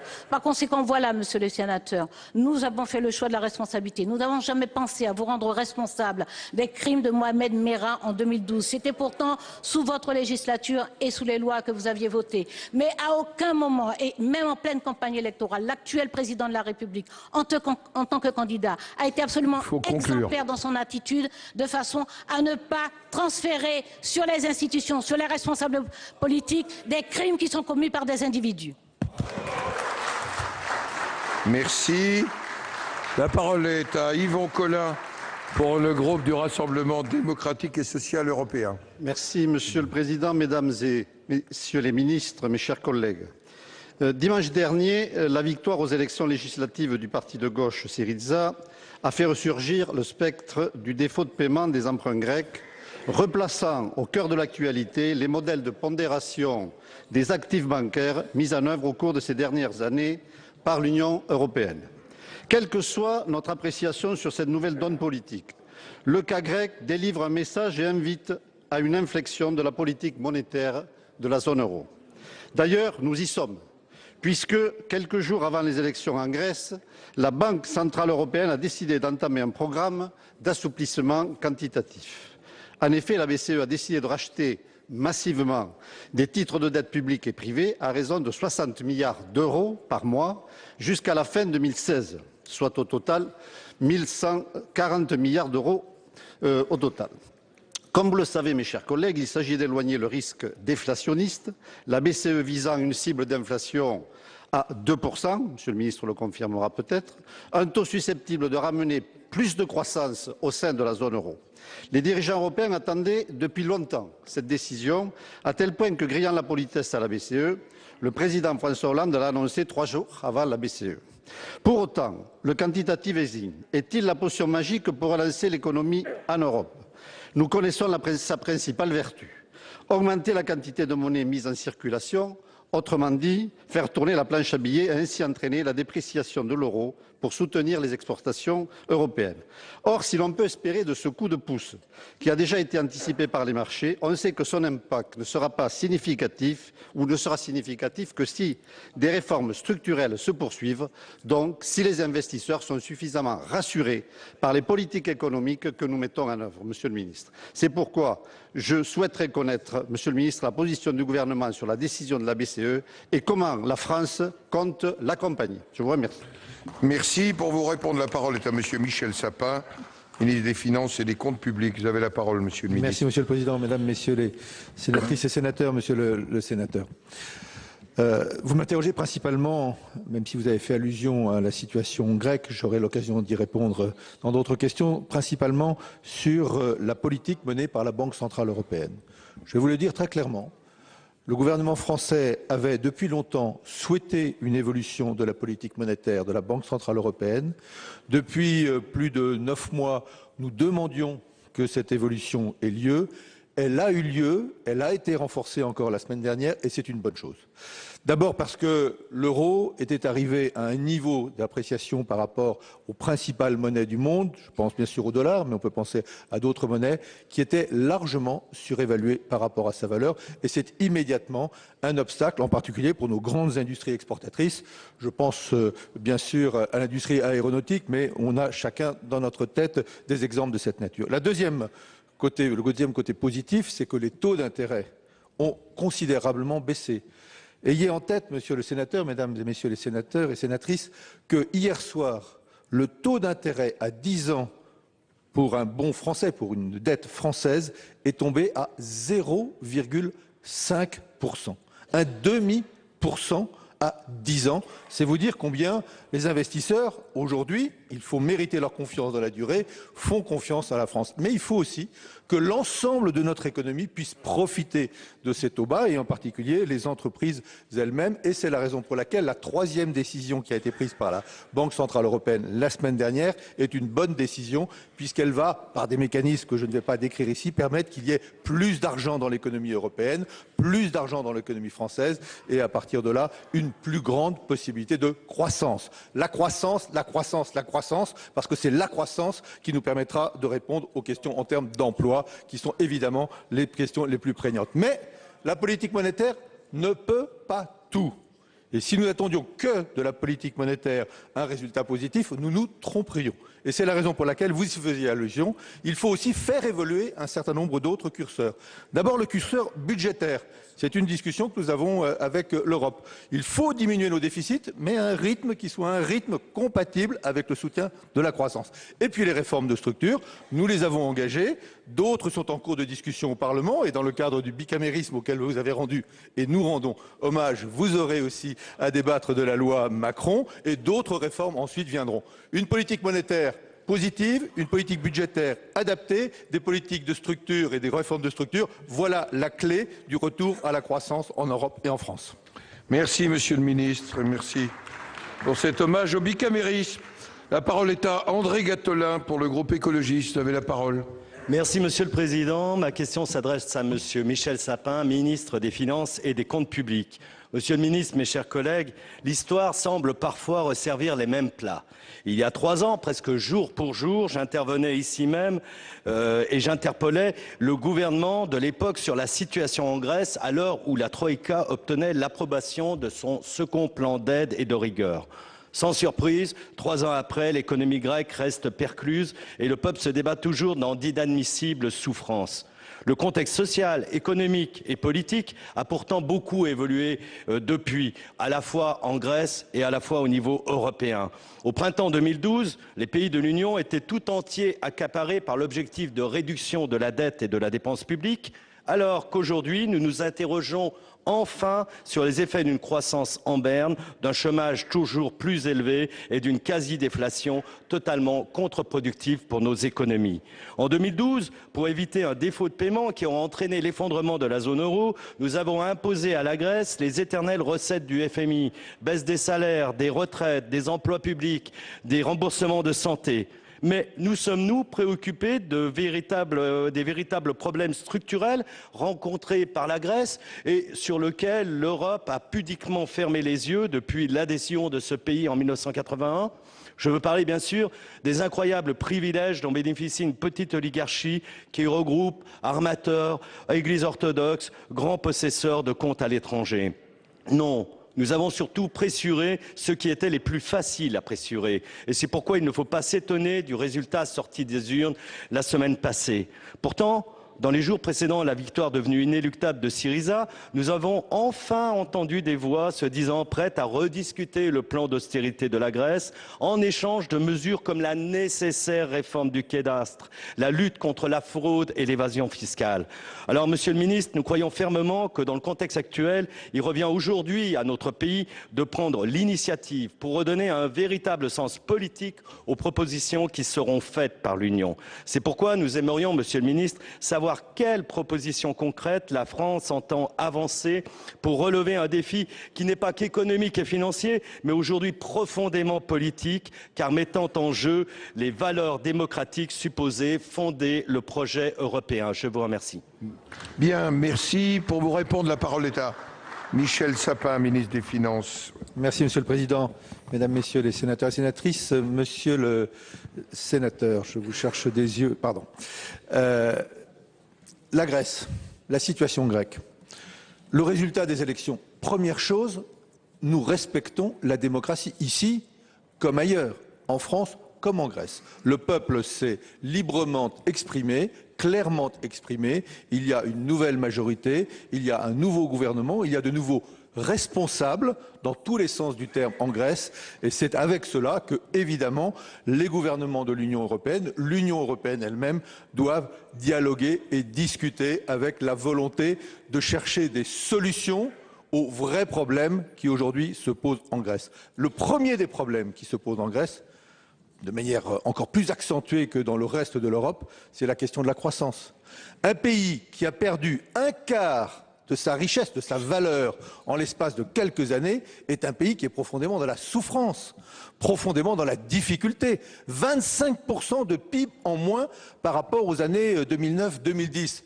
Vous voyez ce que ça veut dire en termes de baisse de salaire, en termes de baisse de rémunération, en termes de baisse de pension. Bref, un peuple dans la difficulté, dans la souffrance, qui s'est exprimé, et nous devons d'abord et avant tout le respecter.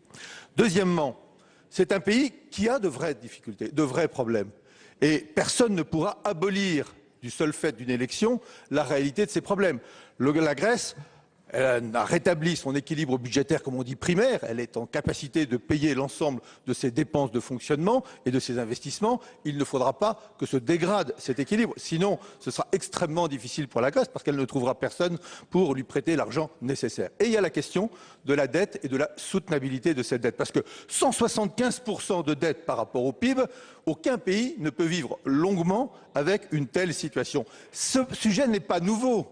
Il était sur la table avant l'élection de dimanche dernier. Il est sur la table aujourd'hui. En tout état de cause, il aurait fallu parler de la soutenabilité de la dette grecque, quel que fût le gouvernement issu de ces élections. Nous allons le faire et j'ai souhaité, le président de la République d'abord et moi-même, nous avons souhaité être un pays qui facilite le dialogue et qui facilite la recherche d'une solution avec la Grèce. C'est ça notre état d'esprit, tout en discutant aussi avec les autorités grecques des réformes nécessaires, tout particulièrement dans le domaine de la lutte contre la fraude fiscale, dans le domaine de la lutte contre l'optimisation fiscale, parce que c'est aussi un des points sur lesquels la Grèce devra se réformer.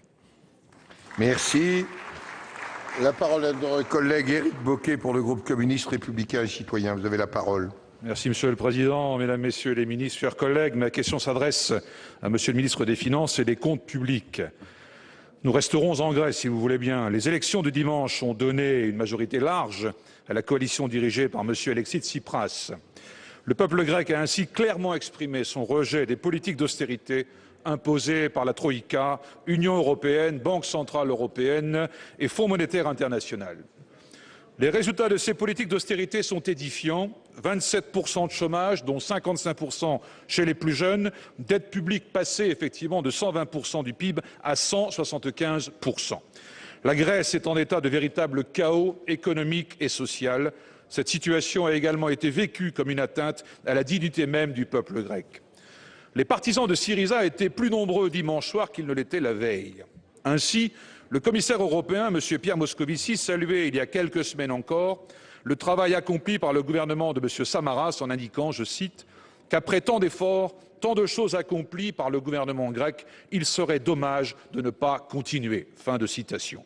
Un hebdomadaire satirique du mercredi indiquait hier que M. Alexis Tsipras avait adressé une lettre le 9 mai 2012 au président de la République française, nouvellement élu, je cite, « Nous espérons que votre élection et le résultat réussi par la gauche en Grèce nous entraîneront vers une Europe sociale exempte de mesures d'austérité rigoureuses et des exigences strictes du pacte financier. » Fin de citation.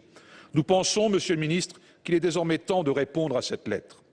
Le message fort adressé par le peuple grec dimanche est une remise en cause fondamentale des principes du dernier traité européen.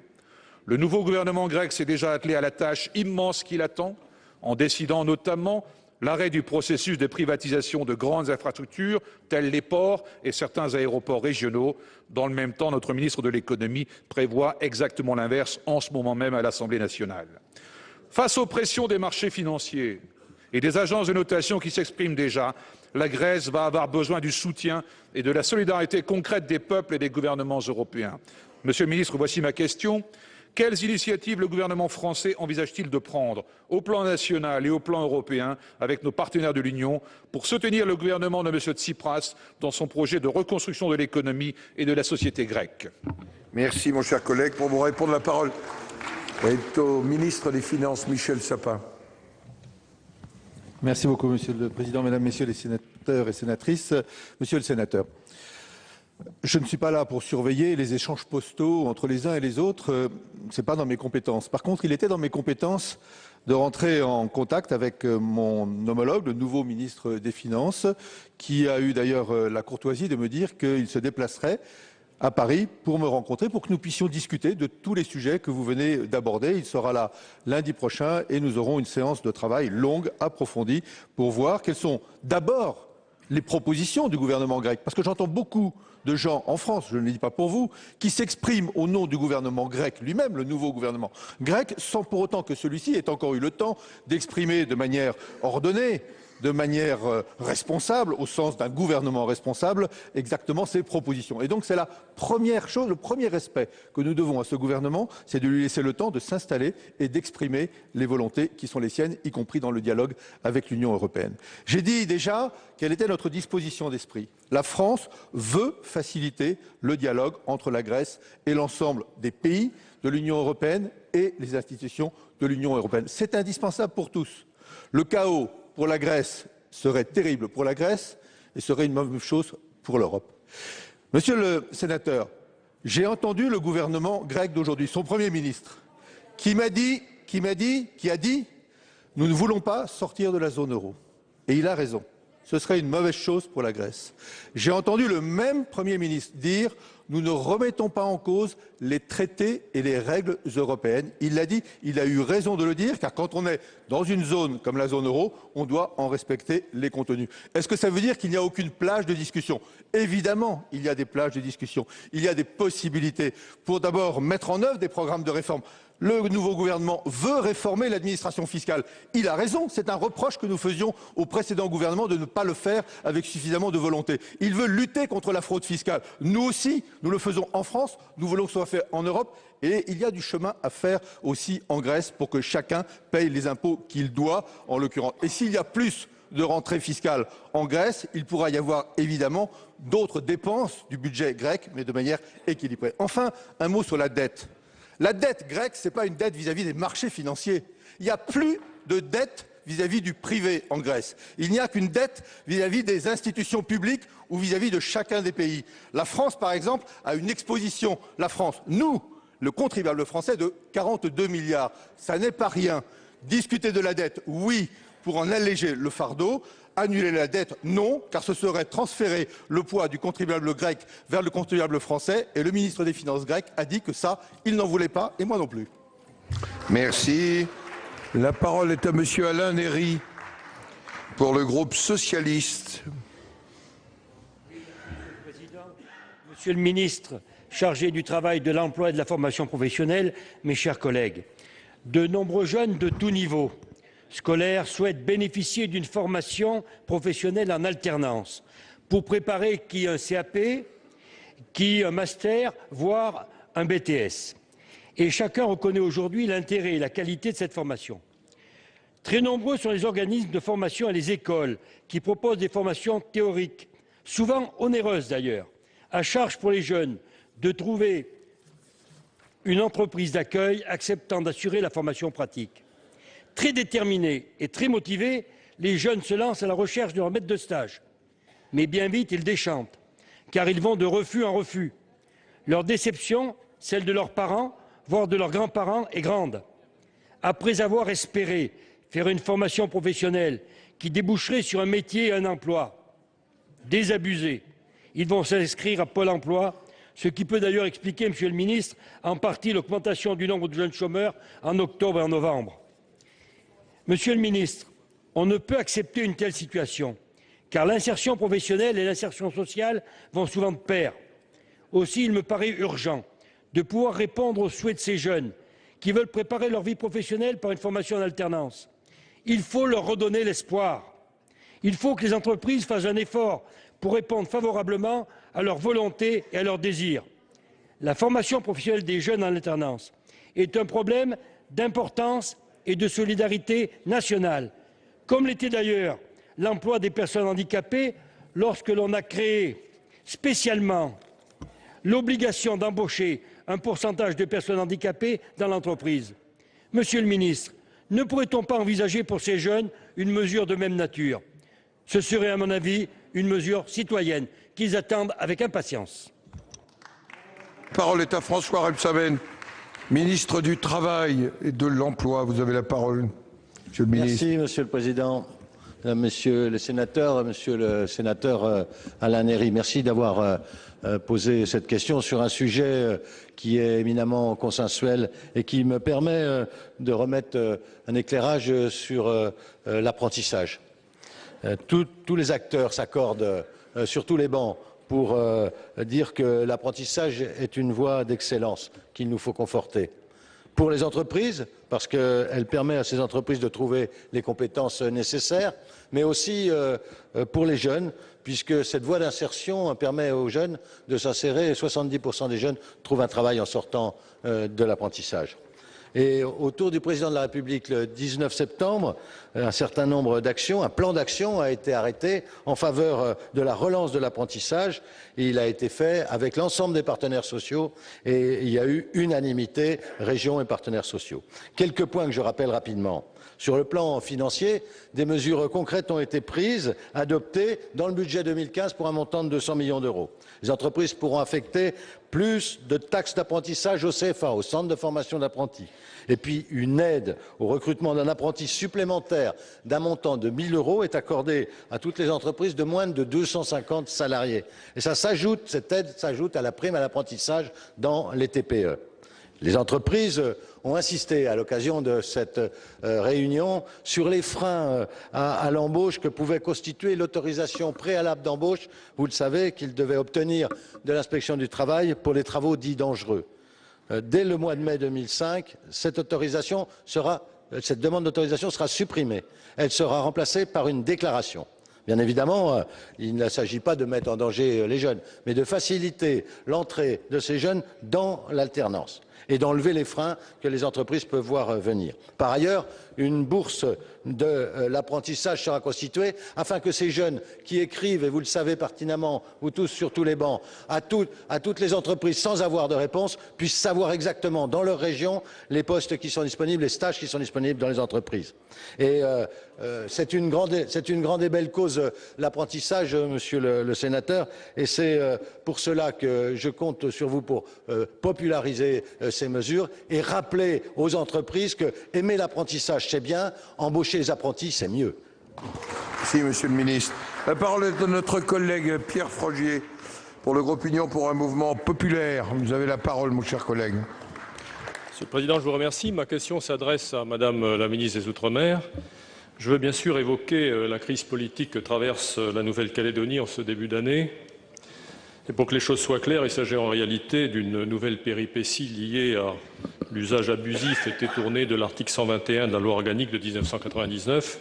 Cet article permet en effet, malheureusement, à une formation minoritaire au sein du gouvernement d'en provoquer la chute en faisant démissionner l'ensemble de ses propres membres. Une telle utilisation de la loi avait déjà été dénoncée par le Conseil d'État qui avait jugé en avril 2011 qu'en tentant ainsi d'empêcher le fonctionnement normal des institutions, ces détournements avaient le caractère d'une manœuvre électorale.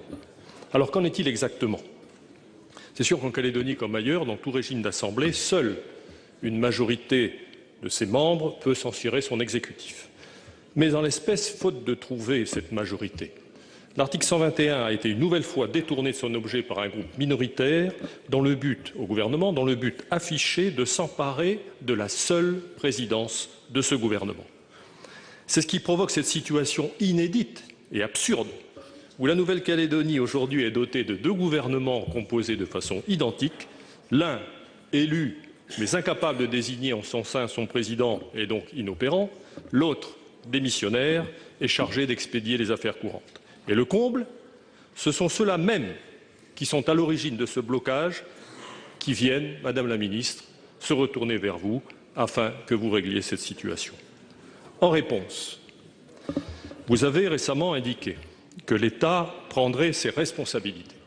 Mais quelles responsabilités? Envisagez-vous la dissolution de nos assemblées afin de procéder à de nouvelles élections alors que le Congrès de la Nouvelle-Calédonie fonctionne normalement et vient d'adopter à l'unanimité plusieurs textes avant la fin de la session? Ou avez-vous l'intention, comme je l'entends dire, de proposer une nouvelle modification de la loi organique afin d'ouvrir la possibilité d'une élection du président du gouvernement à la majorité relative? Ce serait bien sûr une nouvelle atteinte à l'esprit et à la lettre de l'accord de Nouméa, mais bien plus encore, ce serait la remise en cause de ce modèle de gouvernement d'unité calédonienne qui oblige les partisans du maintien de la Calédonie dans la France et les indépendantistes à la recherche permanente du consensus. Dans ce cas, que resterait-il de cet accord? Alors, Madame la ministre, puisque vous avez affirmé devant une autre Assemblée que l'État prendrait ses responsabilités, je vous demande, face à cette situation, quelles responsabilités allez-vous prendre? Merci, mon cher collègue. Pour vous répondre, la parole est à Madame la ministre des Outre-mer, Madame Georges Paul-Langevin. Vous avez la parole. Merci, Monsieur le Président. Mesdames et Messieurs les sénateurs, Monsieur le sénateur Frogier, vous avez tout à fait raison de souligner combien la situation actuelle en Nouvelle-Calédonie nous préoccupe. Il est clair que nous sommes à un moment où nous avons besoin de travailler pour préparer la sortie de l'accord de Nouméa et nous avons donc besoin que toutes les parties et que tous les élus puissent travailler ensemble et avancer pour résoudre les problèmes qui se posent.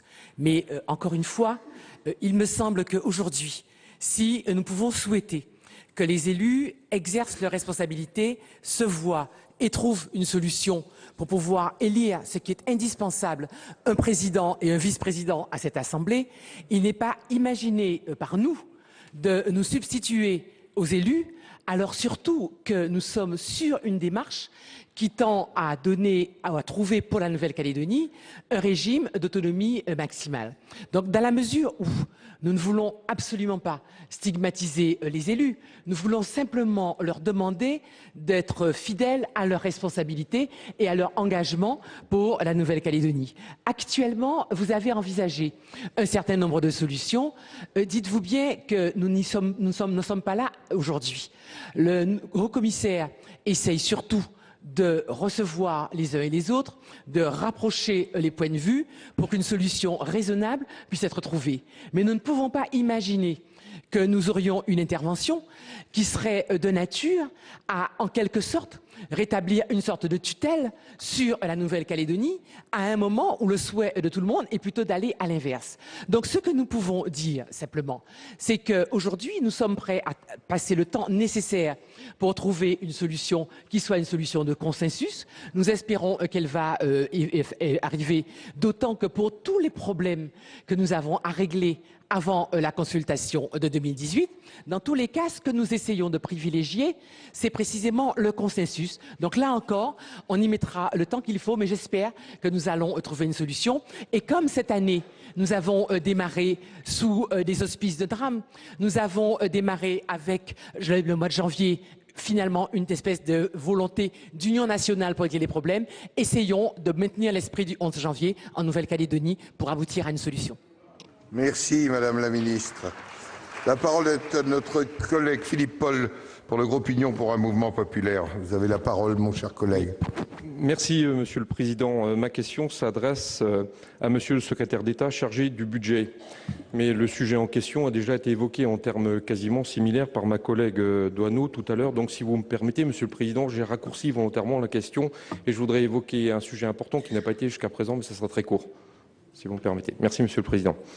Monsieur le Ministre, la décision le 15 janvier dernier de la Banque nationale suisse d'abandonner le taux plancher de conversion du franc suisse a frappé de plein fouet les communes qui ont souscrit des emprunts dits toxiques indexés sur la parité entre l'euro et cette monnaie. L'envolée du franc suisse, conséquence de cette décision, s'est accompagnée d'une augmentation aussi forte qu'imprévue des taux d'intérêt de ces emprunts dont les communes avaient déjà les plus grandes difficultés à se défaire. 1 millier de collectivités, mais aussi des dizaines d'hôpitaux seraient concernés. Si je prends le cas de ma commune, Douarnenez, le taux d'un emprunt de 5,5 millions d'euros souscrit en 2007 est ainsi passé de 5,71% à 9,90%, générant une augmentation de l'annuité de frais financiers de 100 000 euros. Ce taux pourrait très vite monter à 15%, portant l'augmentation de ces frais financiers à 240 000 euros. Et encore, je ne m'estime pas le plus mal loti, bien des communes voyant les taux de ces emprunts qu'elles ont souscrits dépasser largement les 20, voire les 25%. Cette explosion de frais financiers, sorte de double peine pour ces communes déjà sinistrées par ces emprunts toxiques, pose la question de l'utilité du fonds de soutien dans son fonctionnement et dans son montant actuel. Il est à craindre qu'il ne soit plus à la hauteur du problème désormais posé à ces communes, le montant de l'indemnité de sortie des emprunts toxiques devenant inabordable. Aussi, Monsieur le Ministre, pouvez-vous nous indiquer les initiatives que le gouvernement entend prendre dans les plus brefs délais pour aider ces collectivités et ces établissements hospitaliers à faire face à une situation exceptionnelle qui met gravement en péril l'équilibre de leurs finances? Et pour terminer, Monsieur le Président, mes chers collègues, puisque le sujet n'a pas été évoqué, comme Français, comme élu, comme aussi réserviste, je voudrais rendre un hommage à nos militaires de l'armée de l'air décédés ou gravement blessés en mission lors du crash aérien du 26 janvier à Albacete en Espagne. Mes pensées, et j'en suis certain, nos pensées à tous et à toutes, attristées, vont vers leurs familles endeuillées, meurtries, ainsi que vers l'ensemble des personnels de nos armées, aujourd'hui dans la peine, alors qu'elles accomplissent une tâche et un devoir exemplaires, souvent dans des conditions difficiles, voire très difficiles au quotidien. Je vous remercie. Merci, mon cher collègue. Je voudrais dire au ministre de la Défense que le Sénat mardi s'est associé à la pensée pour ces militaires et leurs familles. Et je remercie Philippe Paul d'avoir permis que ceci soit aussi traduit à cet instant. Monsieur le secrétaire d'État, Christian Eckert, pour répondre à la question de notre collègue. Oui, merci Monsieur le Président, Mesdames, Messieurs les sénatrices et les sénateurs. Monsieur le sénateur, merci de cet hommage. L'élu meurthe-et-mosellan que je suis, Daniel Renner, je pense, s'associera. Bien sûr, l'ensemble du gouvernement aura l'occasion, je crois, mardi matin, de rendre un hommage solennel aux invalides, à nos militaires décédés. Merci de me donner l'occasion de préciser la réponse que j'ai pu faire tout à l'heure à votre collègue, en vous disant qu'il faut d'abord apprécier, je le disais, l'ampleur du phénomène qui évolue, j'allais dire, presque de jour en jour. Il appartiendra à nos spécialistes, en lien avec les élus, de savoir s'il est plus opportun de tenter de déboucler des contrats à cet instant, s'il est malheureusement plus délicat de le faire justement dans cette période de tension, s'il vaut mieux accompagner le remboursement et la négociation des IRA, des indemnités de remboursement anticipées, ou s'il vaut mieux aider les collectivités à passer une année de plus ce cap difficile. C'est tout l'enjeu du travail que nous sommes en train de conduire et je le dis que nous ferons en concertation avec les élus et les responsables concernés et probablement, j'enlève le probablement, et en informant votre commission des finances. J'ai eu l'occasion de le faire, je crois, hier matin, si ma mémoire est bonne, une première fois, mais à la lumière de l'évolution de ce dossier, nous aurons l'occasion d'y revenir. Une chose est certaine, je crois que nous devrons orienter notre appui en nous basant sur quelques indicateurs que nous avions peut-être pas suffisamment pris en compte, ou en tout cas que nous pouvions laisser de côté compte tenu du milliard et demi disponible, à savoir probablement concentrer nos aides un peu plus sur les collectivités pour lesquelles la situation deviendrait proprement insoutenable. Vous avez évoqué des taux autour de 10%, certaines ont des taux autour de 25%, Monsieur le Sénateur. Pardon de vous le dire, mais tout ça évolue de jour en jour. Et donc nous allons voir avec les montants disponibles comment répartir au mieux et concentrer au mieux nos aides vers les collectivités ou les établissements, notamment hospitaliers, ceci relève d'un autre fonds, pour les aider à passer ce cap et voir dans quelles conditions nous pourrons et à quel moment au mieux traiter ce dossier très complexe où les responsabilités sont diverses, mais ça nous l'avons déjà évoqué à plusieurs moments. La parole est maintenant à notre collègue Karine Claireau. Bien entendu, vous avez pu voir que l'horaire avait été percuté. Fort heureusement, Public Sénat retransmet en ce moment, je le dis à notre collègue, sa question. Vous avez la parole pour le groupe socialiste. Monsieur le Président, Mesdames et Messieurs les ministres, mes chers collègues, lors de son discours au Forum économique mondial à Davos le 23 janvier dernier, le Président de la République française est revenu sur les terribles événements de janvier et a rappelé la solidarité exceptionnelle, ce sont ces mots, qui les a suivis. Cette admirable solidarité doit se retrouver dans les actions mises en œuvre dans le cadre de la lutte antiterroriste, pas seulement au niveau national, mais au niveau international et notamment européen. La réponse doit être globale, internationale et partagée. La France ne pourra pas tout faire, ne pourra pas agir seule. On sait que la propagande, la radicalisation, le recrutement des terroristes sont facilités par l'accessibilité, la mondialisation et la rapidité d'Internet, particulièrement par les réseaux sociaux. Face à cette menace mondiale, il est nécessaire que les différents pays s'allient, se soutiennent et s'entraident.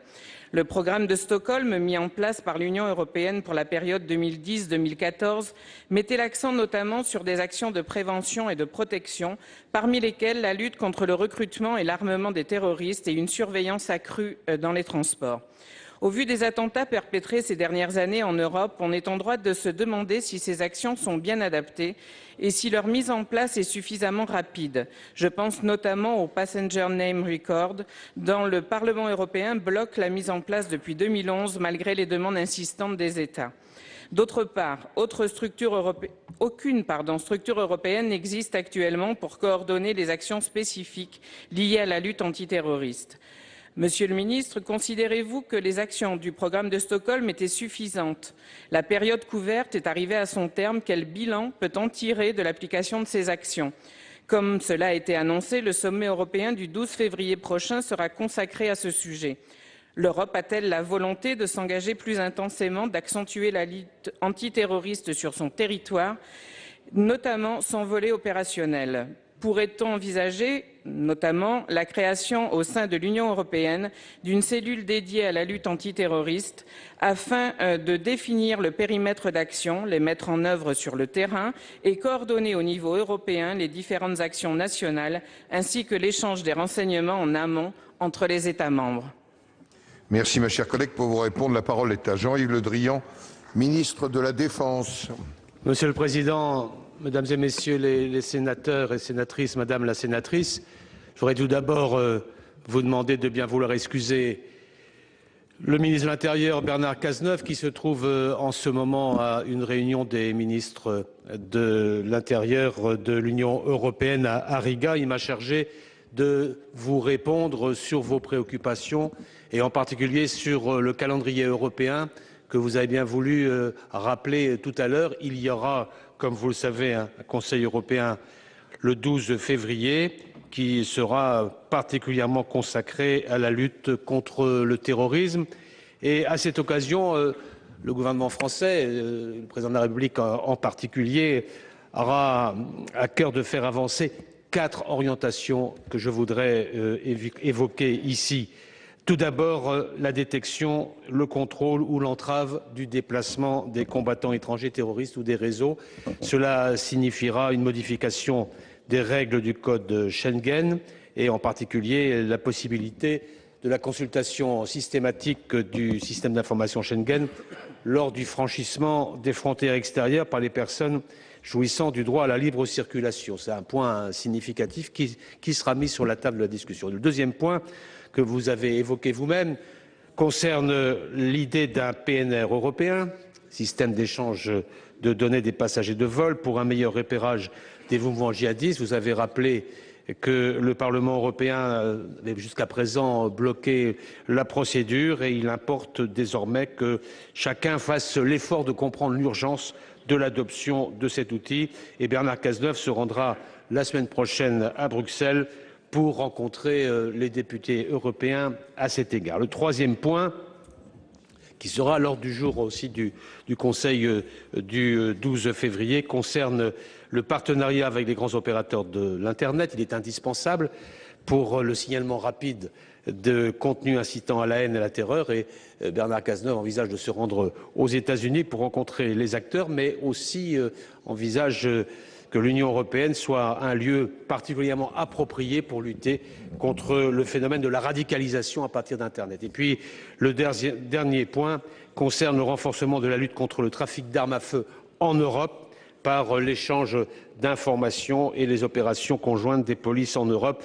Voilà 4 sujets lourds qui pourront permettre de faire avancer la lutte contre le terrorisme, sans compter un sujet qui est à la fois de la compétence de Bernard Cazeneuve et de la mienne, qui est la bonne coordination en matière de renseignement. Mais de ce côté-là, les choses vont plutôt bien. Vous le savez, Madame la sénatrice, toutes les démocraties sont concernées par cette menace terroriste. Elles doivent y répondre ensemble. C'est ce à quoi s'emploient le président de la République et le gouvernement, comme je vous l'ai indiqué il y a un instant. Merci, Monsieur le Ministre. Voilà, vous venez d'assister aux questions d'actualité. Au Sénat, nous, on refait la séance tout de suite. Je vais suspendre la séance. Elle sera...